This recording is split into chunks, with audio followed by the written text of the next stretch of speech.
When did this book come into your life? This was 2016. I had just gone through a big breakup. I wasn't where I wanted to be in my career. And in this moment, I felt the most darkness I'd ever experienced. As maybe a woman, but also a dancer, I grew up 24/7 in front of a mirror. So the way I always looked at myself or thought about myself was constantly with critique. I don't know why that made me want to cry just barely. Oh my gosh. How does the version of you that is a critic dance different than the version of you that loves yourself? I think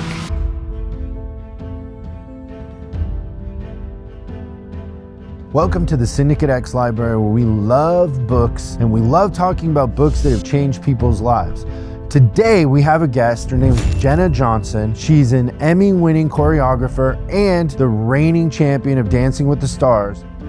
And the book that she's here to talk about today is Love Yourself Like Your Life Depends on It.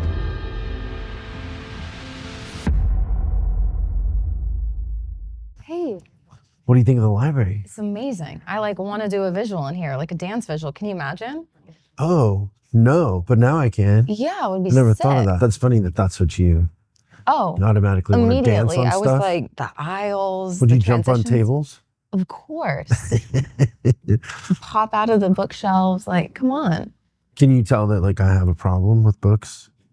I think you could have a lot worse problems. So this If is you saw my great. house, just the stacks. It's amazing. And I'm always like, I'm going to take those in. And then now we're at a room here. So it's like, No, it's we're getting so another beautiful. building. Is that your copy? It is, Can I see it? for sure. So you learn so much about a person by, Do you? Oh my gosh. oh, so you underline and mark it. So you're not a highlighter. No. Wow. I think it's a texture thing. Highlighters make me cringe inside. The Does it motion feel of like fingernails on a chalkboard? Yeah, it's Really? It's a texture thing. I can't do it. Also, if it's I just can't do it. So you're boxing Boxings are sections that underlining are direct things that I need to remember that really hit me. Are you super competitive? Unfortunately, yes. Were you that kid that had to? Yes. It's always been inside of me. I love competition. Did you always get picked first? Not always, No? but it was a driving force to be picked first. And were you always a reader? No. No. This is I feel like I'm a virgin reader as of this past year. And I've absolutely fallen in love with it. So was this the first book that you No. dug into? I've read books. I read them growing up in schools and everything. Yeah, well, I was assigned books to read, but I didn't enjoy it. Yes. And this was the first book that I ever fell in love with the concept of reading. And it was the one that I continued to read over and over again. But then this past year, I just was so over social media and I wanted my mind to just dive into its imagination. And so I ended up reading 24 books this past year. Well, the past 5 months. And it's become my new obsession. What, 24? Yeah. And I just love it. What now. has been the process? You just take them everywhere you go, or do you have a place you read? I travel a lot. So airplanes, hotel rooms, but now it's my little personal time. So I'm a mom, I have a kid, and once he goes to bed, it's okay, I get to dive into my book. The gym, they just go with me everywhere. Are you listening at the gym or? No, reading. So on a treadmill or? Yes. Yeah. Yeah, I'll walk, I'm a psychopath. I walk for an hour a day and I cannot listen to things. It doesn't compute. It does not compute or translate for me. Visually, I have to read it and absorb it. So that's why physical books have just become a thing for me. I love them. That's fun. 24 in 5 months is impressive. Thank you. Have I you know, read it's any of weird. those twice? No, No? other than this. This one I have read multiple times. Would you say 3 times or how many times? I would say 4 times. times? So when I found out I was going to be on this and thinking about which book impacted me, this one has been just the most consistent, obviously. And I wanted to reorder it because I couldn't find my original copy. And so I reordered it and it's been so fun to go back. I don't think I read this for maybe 3 or 4 years now. And rereading it was just such a treat and reminded me like, oh my gosh, yeah, this really is a book that changed my life. What were the other candidates? Do you want me to be honest? Yeah. No, lie to me. Probably just like stupid trash romance novels that I just love. Of the 24, how many are trashy romance novels? Most of them. Have you ever met Fabio? No. I haven't. Will you introduce me? Do you really want to be introduced to him? Maybe not. He's super nice. Okay. Super down to earth, super nice. So he was at a party. There was a Halloween party. Okay. I'm from Seattle. Okay. I'm a big Seattle Seahawks fan. Okay. He was dressed up like DK Metcalf. Okay. Because I guess he met DK Metcalf and DK sent him I don't know. All That right. part was a little, but I approached him because I'm a Seahawks fan, and then, we talked for a while, and I actually have a picture of that. But Show me. That's I always great. think Fabio when I think romance Yeah. novels. He's I know. kind of the king. That's Are my those genre. the kind you like those? I love romance novels and like thriller, Crime? suspenseful. Yeah. I love murder. Psychopath. What does that mean? What does that mean about me? Do you want to murder, or what is it about murder? I don't want to murder. If I weren't a dancer, I'm a dancer, by the way, professional dancer. That's what I do for a living. If I weren't a dancer, I wanted to be a forensic anthropologist. I love the human body. I love putting clues together. Like that was just So you got a dead body, and now you got to work backwards. Yes. So how did we get here? solve the mystery. Yeah. So I think that's why those books kind of speak to me. Do you like those kind of TV shows? Yes. Yeah. It's either baking shows or murder investigations are like right up my alley, I can see the. My I can husband see thinks the I have an connection. issue. So where did you grow up? I grew up in Utah. I was actually born in California. My dad's work took us to Utah.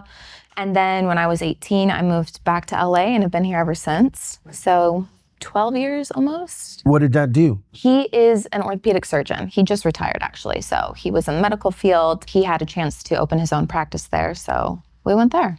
And Mom? My mom is Wonder Woman. She has 6 kids.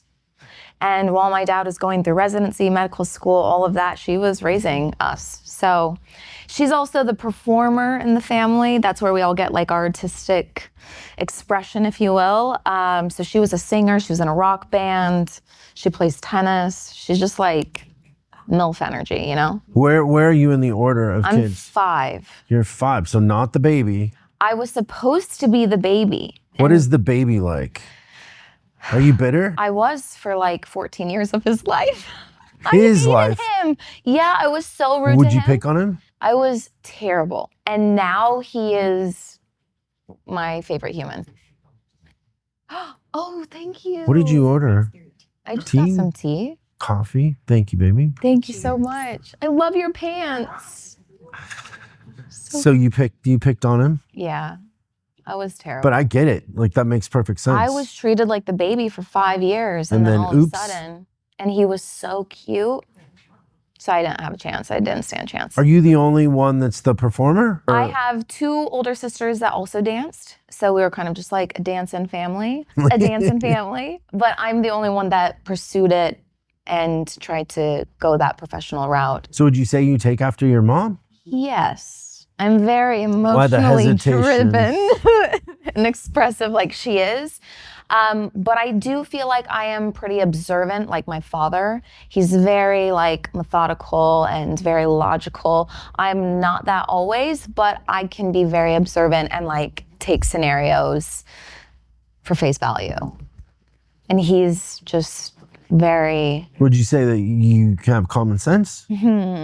How does face value compare to common sense? So opposite of me, he is not emotionally driven. But he can determine situations and like put them in compartments of how we separate like what's happening and how we need to go through this. And I feel like once I've gone through my emotional disaster, I can then go through and be like, okay, I need to do A, B, C, D, and go from there. But I have to have like an emotional, melodramatic meltdown first, and then I can do it the logical way. Like, Does mom stay in the emotional? yes. Yeah, that makes sense. Yeah. So you got a little bit of something from both. He is definitely for me, has always been one of the smartest people I've ever met. I don't even compare to him. Like, he would be the person, he would wake up at 5 a.m. and just read books. And I was so inspired by that. He would read medical books and always trying to like better himself. And I never was that person. Like, you know, I just always was the artistic side and everything. So I've always been inspired by his wisdom. Does he give good advice? The best. That's good. Yeah, he's a great dad. So do you think having that many siblings is what made you competitive? For sure. Like you're competing for attention? Maybe not attention, but all of us were involved in heavily extracurricular activities. So we were always in sports or dance. There was always a competition, and we all were pretty good at what we did. So I almost feel like it motivated each one of us to want to be at that level, you know? I never felt like I was fighting for attention, though, if that makes sense. Like, yeah. In regards to being a sibling with them. But they were just always spectacular at what they did. And I couldn't be the freaking ugly duckling, just like, wah, wah. Do you feel like that gave you an unfair advantage when you started competing with strangers? Like they had no idea what they were in for? Like, you have no idea. I'm They're like, like, sibling. Man, she's taking this seriously. No, but I just always feel like hard work was instilled in our family at a very young age. And I appreciate that my parents did that. That's an advantage, because that isn't a common thing. I know. You got good parents. It's pretty cool. So at what age was dance the thing? Like, when did you know? I started dancing when I was 3, but I think I seriously wanted to pursue it as a career when I was maybe age 15, 16. I understood that it was the most important thing to me. And I think dance matures you at a young age. It just does. There's like a level of discipline, certain situations that you're put in. I was also partner dancing, so I was really comfortable in people's space. I think at that time, also certain shows started to pop off that dance was highlighted as a career. It wasn't just like, oh, you can express yourself this way. But I think that's when I was like, oh, I want to pursue this. And I started doing like half days of high school, and then I would get elective credits by dancing. I could prove that I was doing like 6 to 8 hours a day of dance, you know? So they took it seriously, and I took it seriously, and I was really motivated to be the best. And so from then on, you never really second guessed it? That was it? Now looking back, it's kind of sad for me to say, but the only thing I wanted to do was dance. I never was interested really in trying other sports or things because I knew I was so passionate about this one thing. Why do you say sad? Because I'm like, oh man, I wish I would have gone to my high school prom, or like wanted to go to football games, or wanted to try soccer one time, but I just never did. I was like, no, I want to be a professional dancer. I want to go to rehearsal for 6 hours. I want to practice extra, you know? That was my mindset at a very young age. I mean, this is just an observation on my part, is that people that are kind of obsessed with something at a young age and have some sort of success eventually end up having pretty high self-esteem. And, you know, they live better lives than people that don't have something like that. Yeah. I could see that. You're getting approval in an area where you're putting in a lot of work, which is the right kind of trade for equity, instead of like, I don't know, showing your ass on Instagram and getting approval. I'm not trying to, you know, be like so simple, but there's sweat equity put into the approval that you're getting, and then that builds real confidence because you have a real thing. I was always motivated, which I think in this day and age too, it's really hard for this generation to be motivated about something. Why do you think that is? Help me figure this out. Let's figure this out for the country right now. I wish we could in one sitting, honestly, to help everyone. I think social media is a big part. It's easy to get lost in other people's things and just do this. Like, it's so hard to put your phone down, stand up, and do something. Like, be motivated and passionate about that. And it's so frustrating to see because I have a love-hate relationship with social media. Oh my gosh. But yeah, I don't know what it is, but I wish that we could fix it. I mean, what do you think? What do you think it is, that the lack of motivation? I think that it's kind of what we were saying, is like, we're not sticking to one thing. It's like everybody wants the easy button or the get rid, like, yeah. You got to put in the work, and then you learn about yourself in the work. Yeah. Social media is this thing where people are like traveling and doing all this cool stuff all the time, and you get caught up in comparing yourself. Then what? Yeah, like what's left comparing after yourself that? is never the answer when you're young. Yeah. Focusing on what you can control is usually a better path, and what you're good at, and figuring yourself out. My dad actually gave us this quote growing up all the time, but comparison is the thief of joy. It just really is. And that's something that's always been for me. Like when I've been my lowest, I am obsessed with what others are accomplishing and not focusing on what I can do and like what my worth is. So I agree. Yeah, and probably the times where you grew the most or learned the most about yourself, you were just working. Yeah. Like or you had defeat. Like you had the blinders on. Experience all of that. You know, it's interesting. So I had a friend on that did a photography book, and he's a photographer, great, super talented. And he kind of like brought up this, you know, his feeling about social media and how social media is ruining photography. And I'd never thought about it, but he's like, people are just, and so he's like, you don't spend time on one picture anymore because it's just going to fly by. It's more about volume than quality. And I was like, oh yeah. Cause you know, I have a ton of photography books. It's it's an incredible art. Instagram's kind of ruining that. Yeah, it's quantity over quality for sure. I don't know. Somewhere in there's something. It's a different time for sure. Yeah. What's something about dance competitions that would surprise most people? The amount of spray tan. I just grew up in a spray tan constantly, and it's part of your armor. Like it's part of the costume.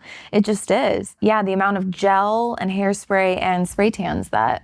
It's kind of like bodybuilder events. Yeah. And beauty contest. Part of what it is. Did you ever like have a moment where you thought maybe I should get a real tan and like I'm gonna spend this summer? Let me be honest with you. Right now I have a spray tan on. I live by them. I'm part vampire. I'm terrified of the sun. You would not believe it, but I am one of the most pale people you will ever meet, naturally. But I'm so scared of the sun for so many reasons. It's terrible for your skin, all this stuff. So I've just gone spray tan. And how nice is that? I protect my skin. I'm not getting dark spots. Don't want skin cancer. And you just take the vitamin D. Yeah. Well, I'll like do a little sunlight in the morning, but not direct. No. You'll catch me with a spray tan before I'm ever burning. I just sizzle as well. I'm like a lobster if I sit out in the sun. Can anybody dance? Yes. I'm going to say yes. Are they good dancers? Not always. But literally my job is to take somebody who is not a dancer and give them the tools and try to transform them into a dancer. Do I think everybody has rhythm? Absolutely not. No. Some people just naturally hear music and have that like musicality in them. Some people just don't. So I can do my best and make you, I don't know if you're a dancer, I'm just using you as an example, but I could make you a surface level dancer in an hour. In an hour? Yeah, I could teach you how to dip me and like maybe do a little cha-cha-cha, a little basic salsa. Now, whether you execute it like a dancer and feel it like a mover is one thing, but I think anybody can dance. Your husband is incredible. Like I watched some videos in preparation for this and I couldn't believe you're incredible too, but it's more expected. It's not as expected from him. Yeah. He is nuts. Next level. Yeah. Like, what is that? Like, was he like you? Like, he wanted to dance from the time he was really young? No. So he actually grew up in Ukraine. And in Europe in general, dance or like cotillion is what you do for etiquette. So like your parents will put you into dance or whatever to learn like discipline and how to hold yourself and how to like handle a woman or whatever. So his parents just put him in that, like an after school program. And he never was like, oh, I want to be a dancer. He's a competitor. He loves competition. He would love to be a basketball player, but he's 5'10", and that's just not in the cards for him. But he used dance as like dance sport. For him, it is a sport. And I think that's what you see that's so next level about him. It's a full body experience. And I've never, we have this term in dance called marking. where you like kind of do it, maybe like 25, 50%, not the full 100. I've never in my whole entire life seen him mark. It's just not in his body. He has to do the whole thing full out every single time. And I think that's what makes him so exquisite. Yeah, it's an art form. Thanks, yeah. And also, like, watching him, you would think, okay, well, maybe I could do a little. Like, I could learn to dance a little. Yeah. Like, probably not true. If he were here, he'd probably stand you up and he'd dip you himself. Like, he'd be all over it. Oof, that'd be scary. So what would your top 5 books be? Would this be one or two? This is gonna be one. Yeah. Okay. And then what would 2 be? I have to throw out The Hunger Games. I haven't read that series since I was, in high school growing up, and those were just next level. I really feel like they were magical books. Then I'm really obsessed with this author, Anna Huang, right now. She writes some frisky romance novels, and she's just great, like really good. She's got a good formula going on. So I love her books. What do you mean by frisky? Like X-rated? She gets spicy, but it's not like 50 Shades of Grey where you're like, okay, like the chains and the whips and the feathers, like I just can't do this. It's like realistic scenarios that you can put yourself into. But she's really great at writing. I also, the Colleen Hoover books, those are great. Oh, I just read The 7 Husbands of Evelyn Hugo. Have you read that? No.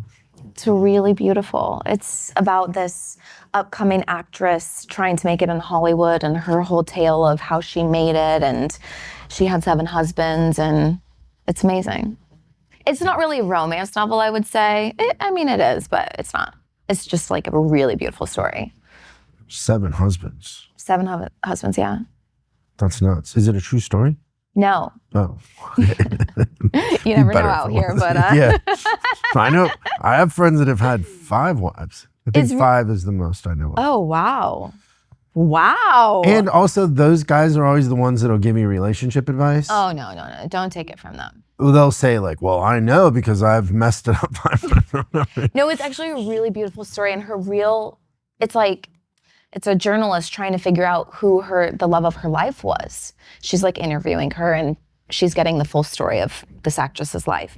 And she finds out that the one true love was this woman, and she was not allowed to be with her. And it's just a really beautiful story about love. Oh, and so then that kind of makes sense. Yeah. So then she bounced around, but it was never right. No. What's funny, like when you ask like an old couple that's been married for like 50 years, you're like, what's the key to a long marriage? And they're always like, well, it's work. Like, it's not one thing. No, you have to constantly work on it. Yeah, it's just what it is. It's funny. What is your favorite kind of music to dance to? Oh man. Like everything in life, I am polar opposite. I either love like a nasty Latin anthem that just has percussion and beats and rhythms, and it's like in Spanish and probably filthy dirty and just so good, like such a vibe. And then the emotional artist inside of me loves those depressing, raw, emotion-driven songs where the lyrics just like slice your heart in half. And for me to choreograph to, that's always my favorite, because I feel like I can drive from personal experiences and make that into the movement. But if I just like want to get down and have fun, like a Bad Bunny banger will do it for me. Bad Bunny's the best. What do you think of Bad Bunny's new album? Obsessed. It's pretty great. Yeah. I'm not a big Bad Bunny. You should translate it. Yeah, there was one song that I did because I was just curious. But it's an amazing piece of work. Yeah. And that's why I loved when he hosted SNL. He was like, I can do it in English. I can have sex in English. I can rap in English. But his Spanish stuff, it's great. So when did this book come into your life? Like, describe the scenario. Where were you at? How are you feeling? So this was 2016. I was newly single.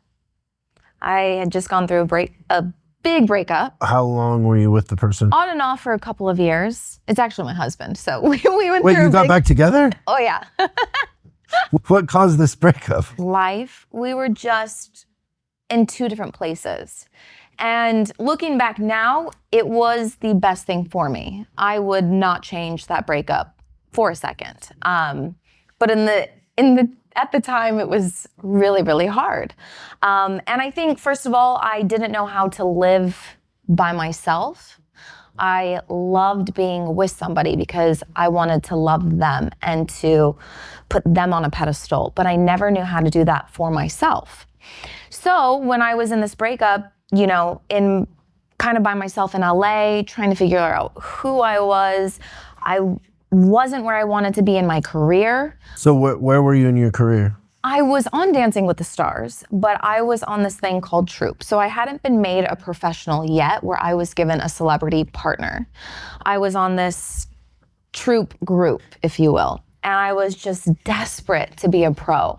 And I just felt like I was stuck. I was in the cycle and I wasn't going anywhere. And do they pay you to do that? yeah.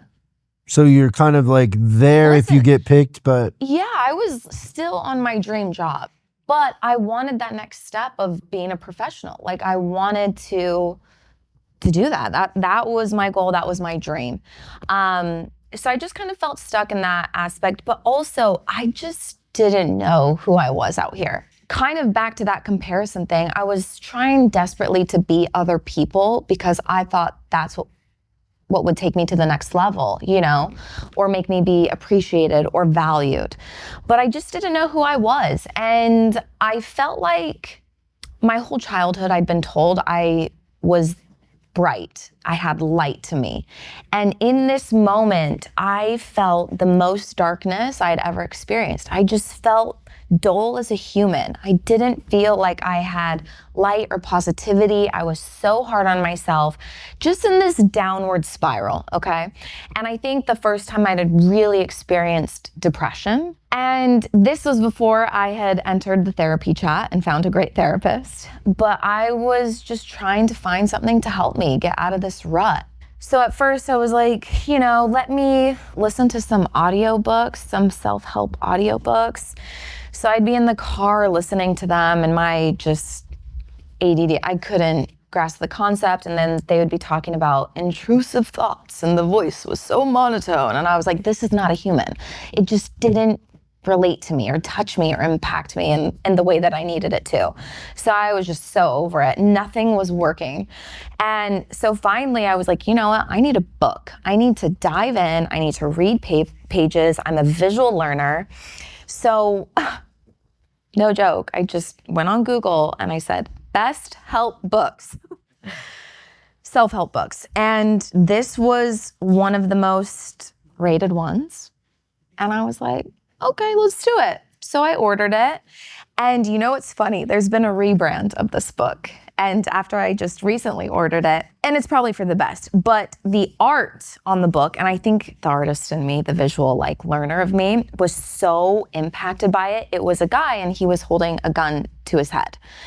And it said, love yourself like your life depends on it. And I was like, honestly, this is what I need right now. So I ordered it.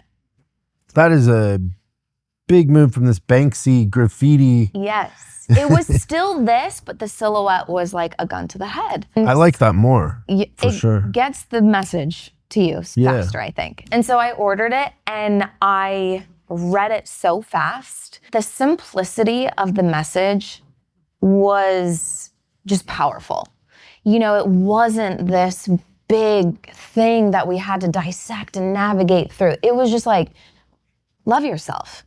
You know, look at yourself in the mirror, repeat, love yourself until you actually believe it. And I was like, I can try this. This sounds so stupid and silly, but like, let's give it a try.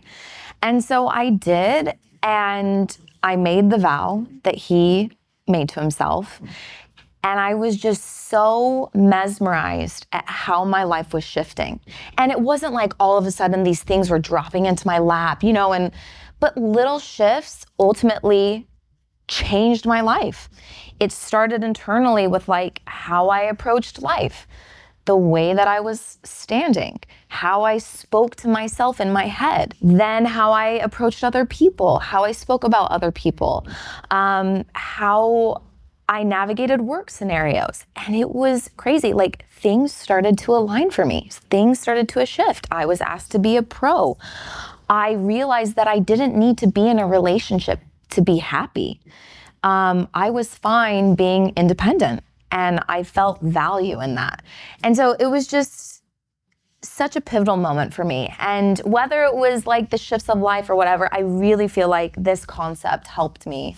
The timing was perfect. The timing was perfect and I really needed it. How would you describe the style of the writing in this book? So it's interesting. After I just recently reordered it, the original book is only this first section, the vow. Oh, really? So, and he writes in this, actually, he said 6 years after he wrote the book, people had messaged him and were like, well, now we need real life scenarios of how we take this into everyday life and how we apply this. And so he went back and he wrote the manual and the lesson, which weren't a part of the first initial book. So it's been such a treat for me to reread the first part, but then go through these, I love these like little prompts that he gives you to like meditate with. And then he gives you his like mistake in life and how he got through that after. So that makes sense because he's going through analogies of his own life. Yes. And that wasn't in the first initial book that or the first version that I'd read. It was just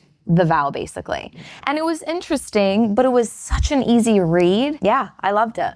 So he kind of in the beginning, he's saying like he hit a breaking point. Yeah. And then he comes up with this vow. Yeah. And the vow is, this day I vow to myself to love myself, to treat myself as someone I love truly and deeply in my thoughts, my actions, the choices I make, the experiences I have. Every moment I am conscious, I make the decision to love myself. So simple. But Well, so how did you feel before that? Like what was that in your head before that? Here's the thing. As maybe a woman, but also a dancer, I grew up 24/7 in front of a mirror. So the way I viewed myself was always with critique followed, if that makes sense. You know, so the way I looked in the mirror, in dance, it's all about visual. So if lines were wrong, oh, that's incorrect, fix that. So the way I always looked at myself or thought about myself was constantly with critique. And so I kind of had to like, once I read this, and he kind of also goes into it with the mirror section as well, but I had to rewire the way that I was talking to myself. And also being a competitive person, you know, I was just terrible. Like if I wasn't achieving these things, I was so hard on myself. With weight, body image was a huge thing for me as well. And I think this really helped me to see that my body was my tool instead of my worst enemy. So I just felt like all of these things were how I had viewed myself. I was so negative, always a worrier in my brain. Just like if I didn't accomplish my goal for the day or like do a task, I was just like beating myself up. And so when I read this, I was like, you know, I love making commitments fitness-wise or financially or whatever it is. Why can't I make this commitment to try this, to love myself? So I decided, okay, I'm gonna do this. Let me write it down. Let me agree to myself to do this and follow through. How does the version of you that is a critic dance different than the version of you that loves yourself? What's the difference in the way you express your art?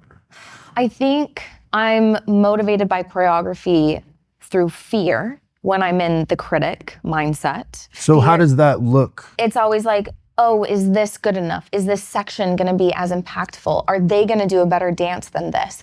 This section I'm not gonna get a 10, or, you know, this isn't gonna get me Emmy nominated. Instead of being like, when I'm fully just in love with the artist that I am and appreciative of the gift that I have, it's created straight from my heart and my emotion. And that's when I feel like I always have the most magical dances or products. And I feel like I'm a better teacher. I communicate better to my student or to my partner. And it's more just out of like this euphoric creative process than the stress and fear of, is this good enough? Always questioning myself. Do you feel like you're more connected to yourself, to the true version of yourself? When I am in love with myself, yes. Is it more authentic? It's authentic. I don't have this, I just gotta be free. I just gotta dance. Like, it's a really beautiful feeling. Again, I think we need healthy competition. I think we need that like healthy, not negative, but like motivating factor behind us, pushing us, but you have to have moderation. So then he says, why love? I love this. Why not I like myself or accept myself? Why, oh, why does it have to be love? I love this. And I think now this is my first time rereading the book, being a mother.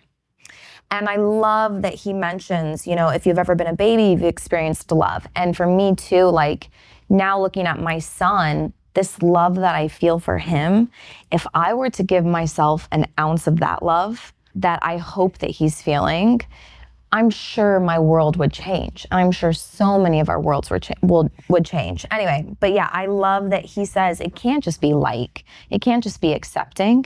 It's gotta be that word love. We all know what that feels like. Since we were a baby. I love also that he says, as you love yourself, life loves you back.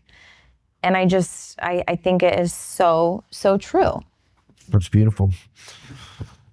Okay, then on 20, he talks about negative loops. And you were kind of mentioning that you had a lot of negative loops at that point, right? I think I still have negative loops. I think we all do. Like, it's easy to get back in that cycle once you've kind of just started coasting and you're just going through life. I think it's easy to get back into this place. But yeah. So page 20. Yeah.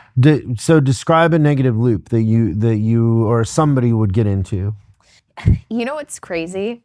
So just this past season, I actually won Dancing with the Stars. And it was my second Mirror Ball trophy, and it was such an accomplishment. This was my biggest goal. I had just been Emmy nominated for our choreography, which was bucket list goal of mine. A couple months later, I won this Mirror Ball, and this is how I actually got back into reading. Right after the season, my husband and I went on this trip to Cabo. We just wanted to get away. We wanted to like shut off for a second. And this was maybe a week after I had just won. And I remember sitting there in Cabo being like, well, what now? What's next? And my husband was like, are you okay? Like, you just had this moment. How are you so quickly forgetting this? And you're now back in this like rat race of, oh my gosh, what's next? And so I decided I'm going to turn off my phone and I want to get into a book. I want to dive into a book. And I think a lot of my anxiety is social media driven. I really do. This like comparison game of, oh, they're doing this, they're doing that. So I'm sitting in Cabo relaxing. So that's how I kind of like got back into reading again. But these are kind of these mental loops of, I think for me at least, I'm constantly chasing what's next. I have a really hard time being present or living in things that I'm accomplishing, or being okay with not having to be in a high stressful situation competing for a trophy. It's really hard for me to be like fulfilled in day-to-day life unless I'm chasing after something. So for me, I have to just be like, oh my gosh, I'm a mom to the most beautiful little boy. I waited and wanted a baby for so long. I struggled with infertility. Like, now I have this baby. Let's be present. Let's be mindful about how I treat him and how I treat motherhood. I have an incredible husband. So I think my mental loops are just forgetting what I have in front of me and getting lost in what's next, the unknown, the future. Do you find like when you are in the negative loops that they become automatic pilot and the positive ones can become automatic pilot too? Yes. What do you think that is? It's just repetition, perspective? I think too with my line of work, it can become really monotonous where like, I know in the fall, I'm going to be in a high stress situation for 4 months. And then I'm gonna maybe go on tour, and then I'm gonna have like the springtime. And so I think for me, that's kind of where that like autopilot goes in of like, if I just make it through this, I'll get to the end and then I'll be okay, you know? But something that I love about my husband, and I've learned so much from him, he is the most spontaneous person in the world, and I hate it. I hate it. I love to plan. I love routine. I love schedules. But something that's so awesome about him is like on a random Tuesday, he'll be like, let's go to the museum. Let's go right now. It's 3:00. Great, let's go. And in just many different aspects of our life, we'll do scenarios like that. We'll book a last minute trip where like the thought of that makes me unravel, but we just do it and it ends up being the most magical trip. So I think that stuff like that, keeping things exciting, I shouldn't be afraid of that. I should embrace them. And those are the moments that like take my mind off this negative loop and kind of jolt me back into the magic of reality. You know, there's a contradiction in there, right? For the girl who loves crime, doesn't like surprises. I just love schedule. I love this. You love crime too. I love crime. But there's like a thought process behind that. Well, you're working backwards. Yeah. The initial crime is a surprise. I know. Your husband's more in line with the other thing that you like. I know. That's hilarious. Do you think that just for me in those loops, gratitude helps you stay in the positive ones? Yes. Because if your perspective is that you're grateful for what it is versus fighting and kind of that survival mode, you end up creating more automatic positive loops, or that's been my experience. Yeah, and I think that's kind of what he says when he does say like, when you love yourself, like life loves you back. When you have this mindset of like positivity and just you see life differently and you have light to you, I think you go about your day way differently. And I want to be one of those people like that distributes light to others. Yeah, that energy is contagious. Yeah, and like, you know, those people that just always have a heart full of gratitude, they're the most infectious people to be around. So yeah, I definitely think having that mindset also helps. Page 26. Okay. Oh, I love visual analogies. Oh my gosh. Oh. Did you actually do this? I did, and it was so uncomfortable, but it's so beautiful. Page 26, chapter 3, called The Mirror. This one I'm a little scared to share. People will think I've lost it, but it's powerful. Yeah. Set a timer for 5 minutes, stand in front of a mirror, nose a few inches away, breathe, lock into your eyes. It sometimes helps to focus on one. If so, try the left eye. Breathe slowly, naturally, until you develop a rhythm. Look into your eyes and say, I love myself. Whether you believe it in that moment or not isn't important. What's important is you saying it to yourself, looking into your eyes, where there is no escape from the truth, and ultimately the truth is loving yourself. Initially, when you first did this, was it comfortable or was it uncomfortable? So uncomfortable, because first of all, I'm just like, oh, my left eyelash isn't looking as great today. You know, I'm just like picking things. My smile lines are creasing right now, like, oh my gosh. And then I'm like, shut up and just look at yourself. And I'm gonna go to page 27 when he says, if anyone ever looked into your eyes, knowing that you loved them, this is what they saw. Give yourself that same gift. And my husband, all the time, like he says, if you could only see yourself how I see you. And I was like, nah. But it really is so true. And it's just like, if I could give myself that amount of love of like how I look at my husband and love him, every ounce of him, my life would change. And this is so uncomfortable to like look at myself, especially being a dancer where all I want to do is pick myself apart. This is such a hard concept, but I love it.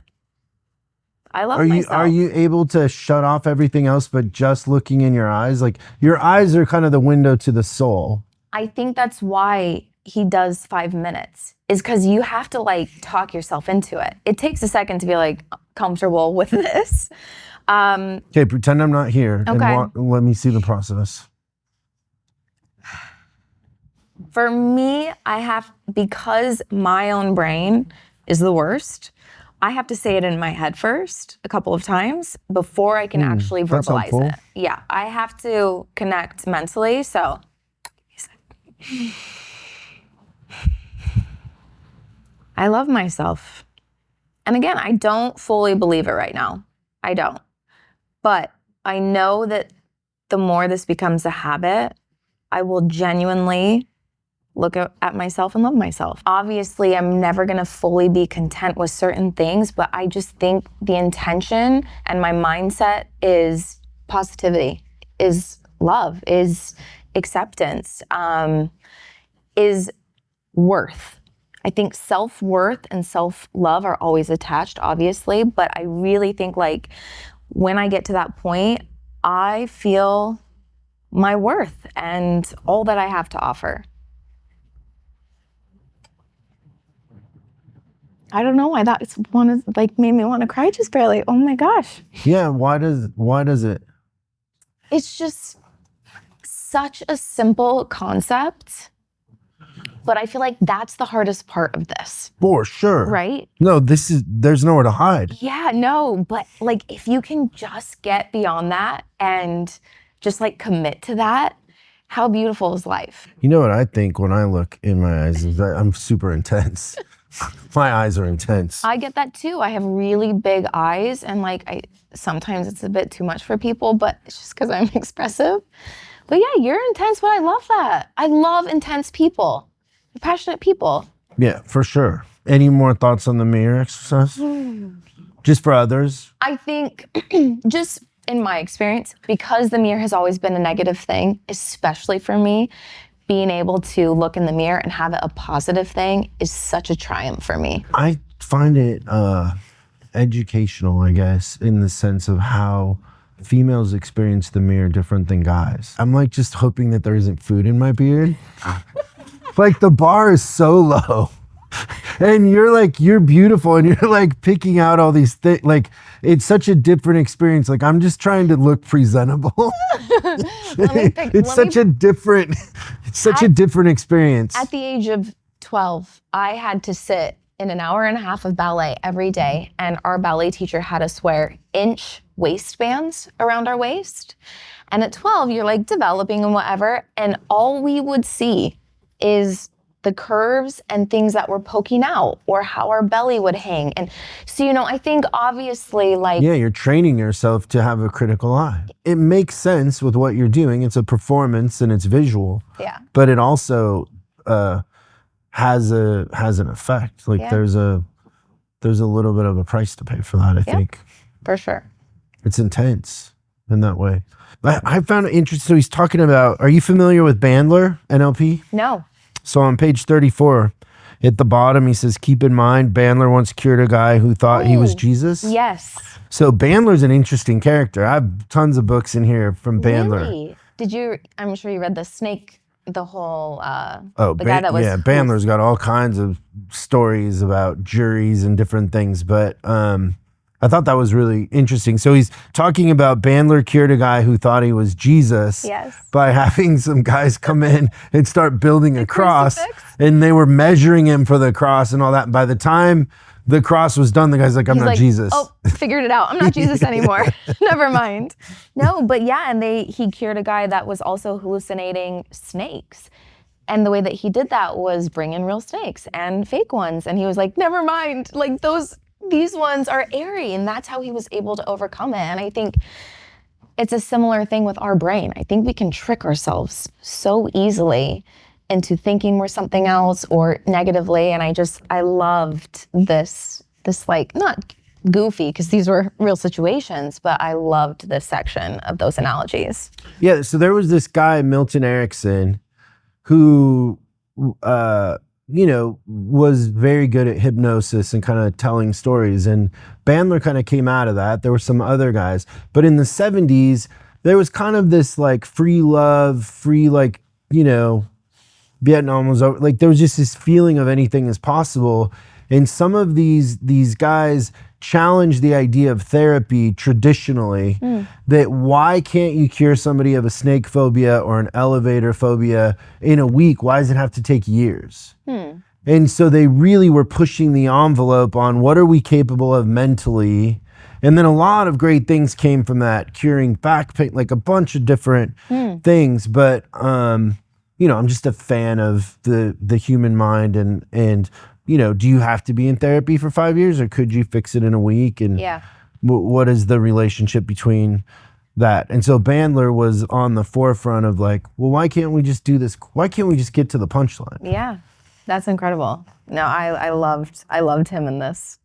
Then on page 52, I was curious what you thought of this. So he says, thousands of years ago, a Roman poet wrote, "I am a human being, therefore nothing human is foreign to me." What stood out to you about this?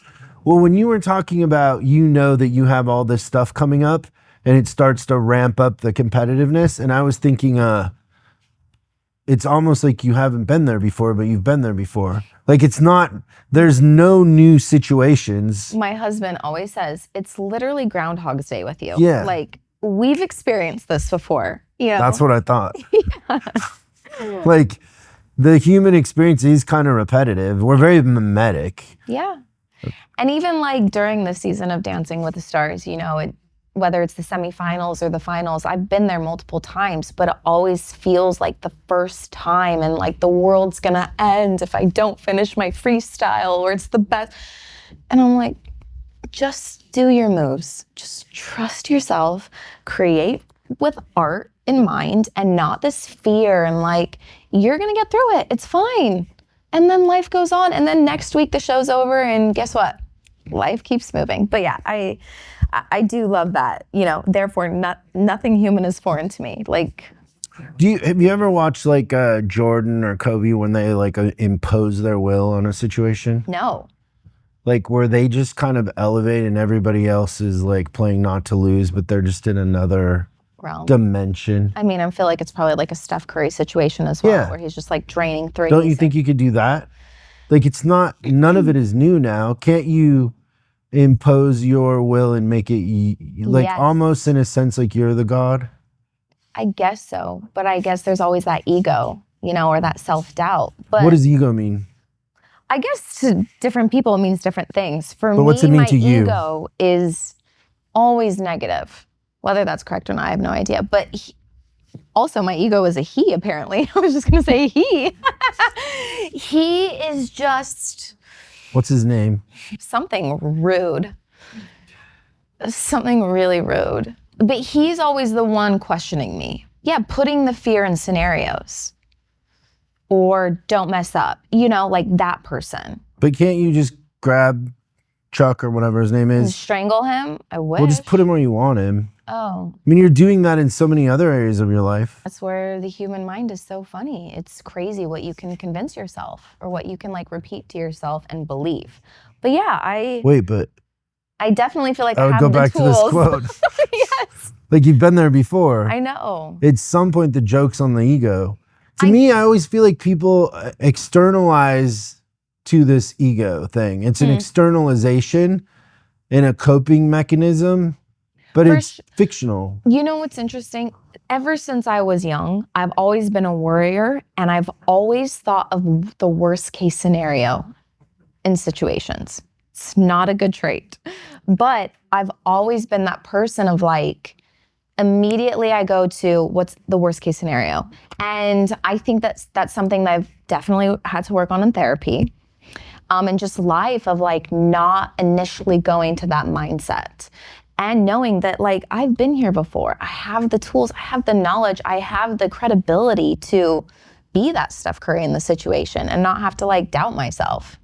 Yeah. Isn't there another world though than that? Isn't there a world where like you're performing to inspire the version of you at 5 years old and it has nothing to do with yourself? I wish I constantly lived in that.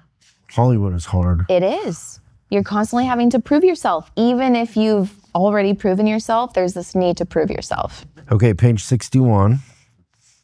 So far, have I hit any of your squares? You have. You've hit a lot of them.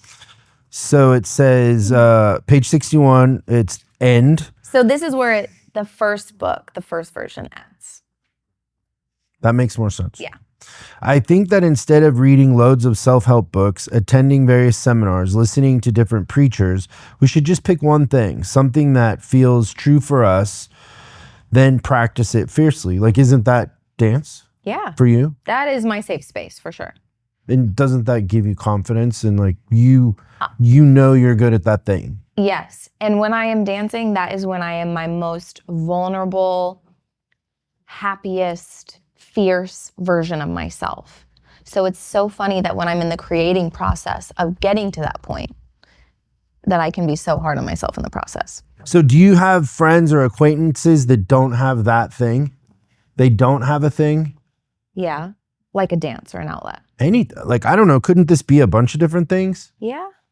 I mean, couldn't you be the best doctor like your dad? Couldn't you be the best doctor or be the best friend to somebody? I don't know. Like it could be pretty broad. Yeah, it could. But I kind of think that one of the ways to get out of your own head is to stop thinking about yourself and think about something else, like giving or performing or doing something for others. For sure. I think that's why also for me, when I'm always serving others or volunteering, teaching, I lose myself in that.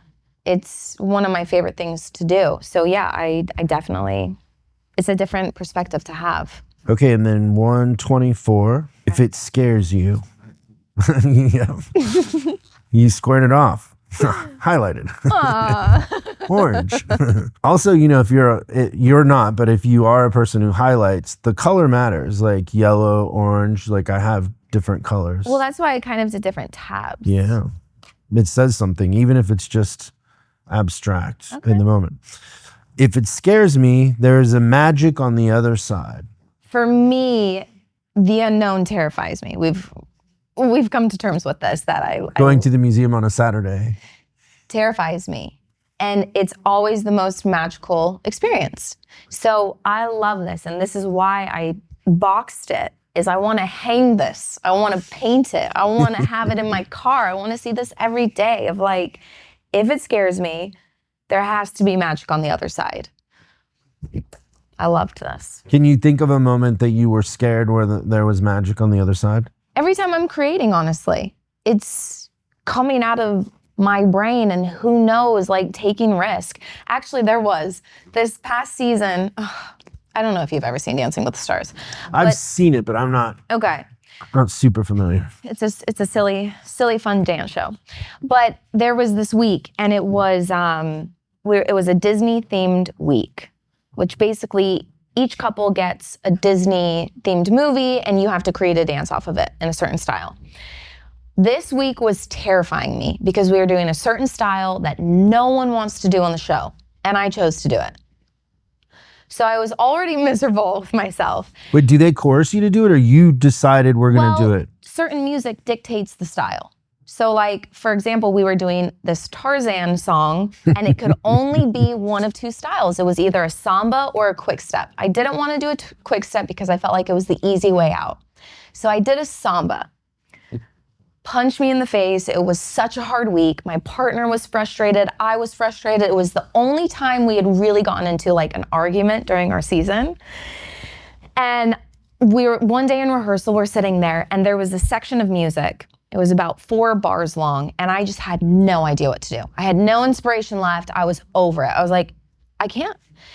And so my partner was like, you've got it. Like, we're gonna do this. And so I was like, you know what? I'm gonna do something that I never do. And I'm gonna be spontaneous and I'm going to like improvise this on the spot. We made up these 2/8 of choreography together on the spot. I'd never done that in my whole career. I always come prepared with movement. So I did it. And also it was like moves I would never do. I was like rolling on the ground, like doing this worm on the ground. And I was like, you know what? Screw it. I'm freaking dressed up as Jane. He's Tarzan. He has a crazy wig on. Like, what is life? Let's not take this so seriously. We did this. We competed it. It went viral. That specific section went viral for like weeks on social media. Now, not that that means anything, but I was like so terrified of the reaction people were going to give this section because it was not Jenna coded at all. And the response was insane. Millions of people were doing it, were redoing it. It was just everywhere. And like, that was everybody's favorite part of our season. And I was just like, duh, have more fun. Take risks. There is magic to that. Maybe it doesn't work out all the time, but like it might. And you'll be so shocked by the response. I love that. I'll show you my Tarzan dance later. You're rolling on the ground? So I don't know, this is one that resonates with me just in the sense that one of the things that I've kind of figured out in life is like there's people with an external locus of control that like externalize control to, you know, it's my upbringing's fault. It's I'm not lucky or fate or God or, you know, they externalize that life is happening to them versus happening for them. Now, I'd never thought of a third option. Like you kind of either think life is happening for you or to you, but then there's the third option here that it's happening through you, which is a like kind of a beautiful idea of collaboration with the world. Yeah, with life. It's more open. Yeah, that is really cool. Now that you're like pointing that out, I should underline that. I love that.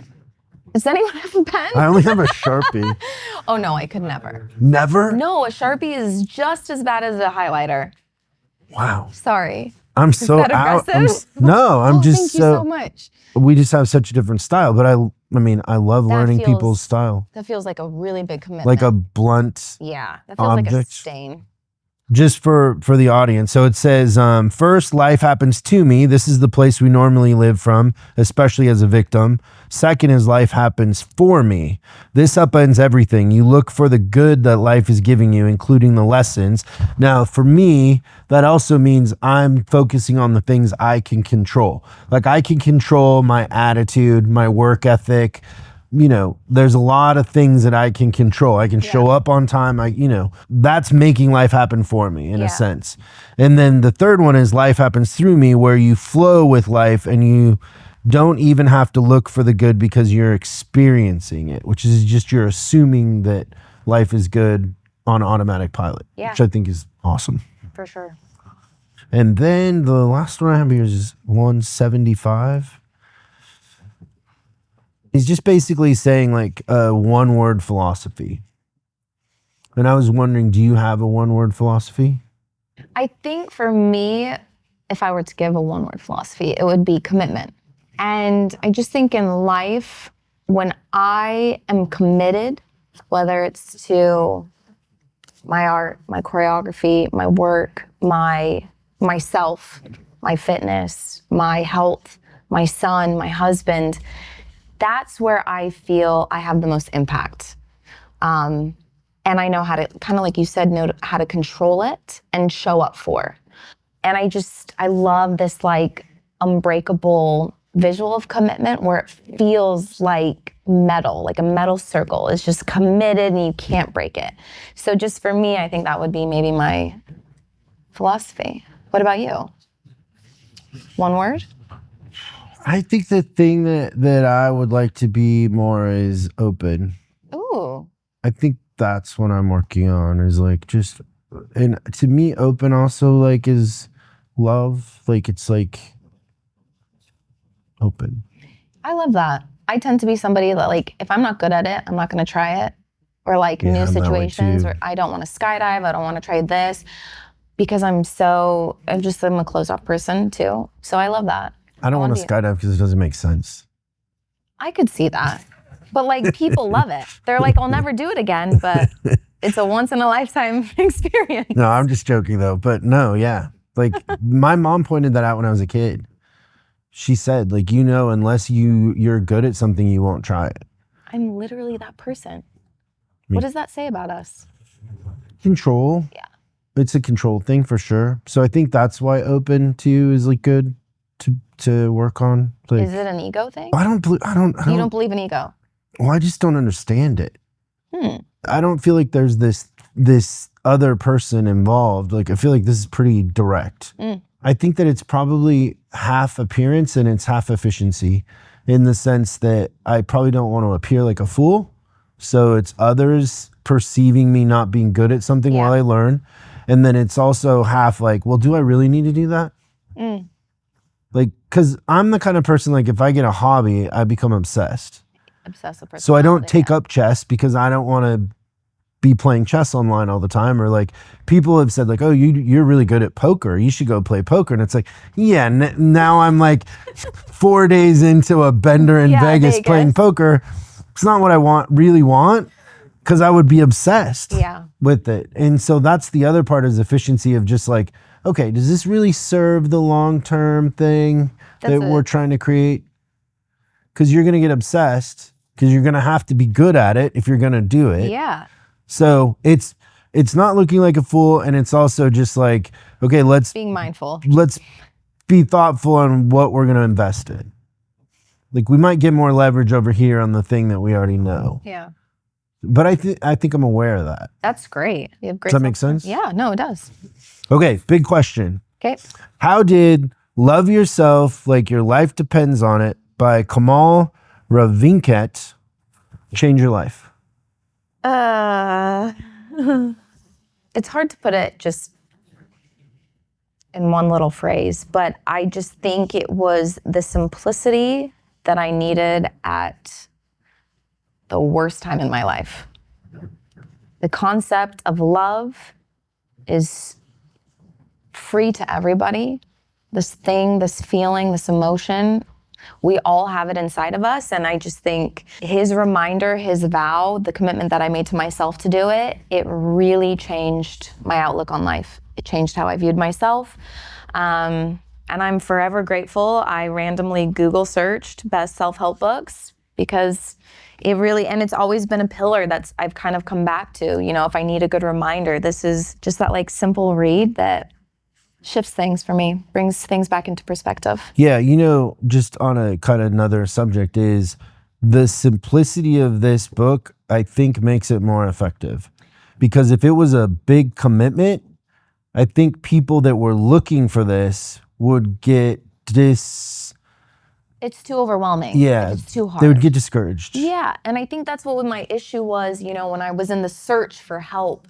That was my issue with these audiobooks, is like everything that they were saying I just couldn't connect to, and I couldn't be like, okay, every time I have an intrusive thought, I'm gonna do ABC. I just couldn't do that for my brain, whatever it is. I needed the simplicity and the like effectiveness of, I can look in the mirror and say, I love myself for 5 minutes. It's gonna be awkward, but I'll do it. I can do that. So yeah, I love that point. It's good. Well, thank you for doing this. Thank you. Thanks for having me. I think there's a lot of people out there that will be inspired by you sharing this. I hope so. It's a great one. Good job. Thanks.